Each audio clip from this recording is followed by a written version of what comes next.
नवरात्रि की शुरुआत हो रही है। नवरात्रि के इन 9 दिनों को बहुत ही पावन माना जाता है।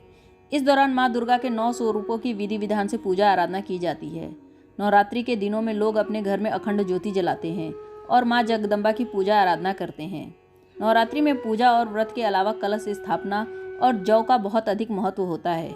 नवरात्रि के पहले दिन घट स्थापना यानी कलश स्थापना की जाती है और जौ बोए जाते हैं। नवरात्रि में मिट्टी के बर्तन में जौ बोने की परंपरा सदियों से चली आ रही है।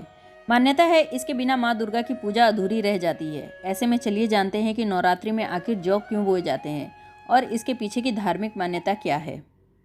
नमस्कार, आप सभी का स्वागत है धार्मिक कथा कहानियाँ में। धर्म ग्रंथों के अनुसार जब ब्रह्मा जी ने सृष्टि की रचना की तब वनस्पतियों में जो फसल सबसे पहले विकसित हुई थी वो जौ थी।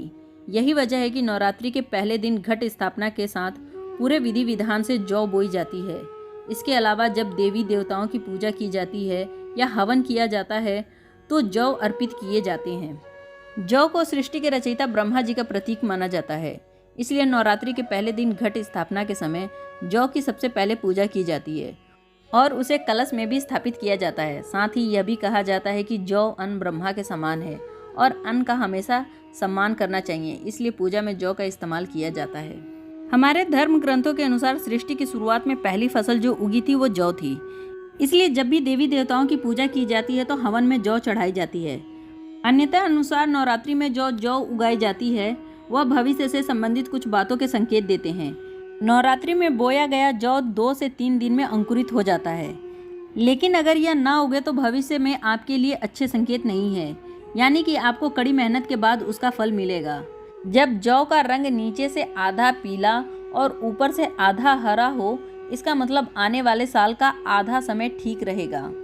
वहीं जौ का रंग नीचे से आधा हरा और ऊपर से आधा पीला हो तो इसका अर्थ है कि साल की शुरुआती समय अच्छे से बीतेगा, लेकिन बाद में आपको परेशानियों का सामना करना पड़ेगा।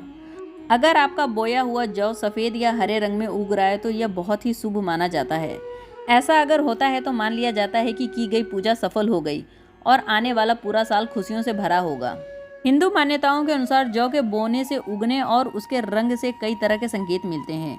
जैसे बड़ा हुआ जौ उत्तम समय की पहचान करता है, वहीं हरा जौ खुशहाली का प्रतीक होता है, सफ़ेद जौ अनुष्ठान सिद्धि का प्रतीक होता है। उम्मीद है आपको यह जानकारी पसंद आई होगी। यदि पसंद आए तो वीडियो को लाइक करें, शेयर करें, कमेंट करें और चैनल को सब्सक्राइब करना ना भूलें। धन्यवाद।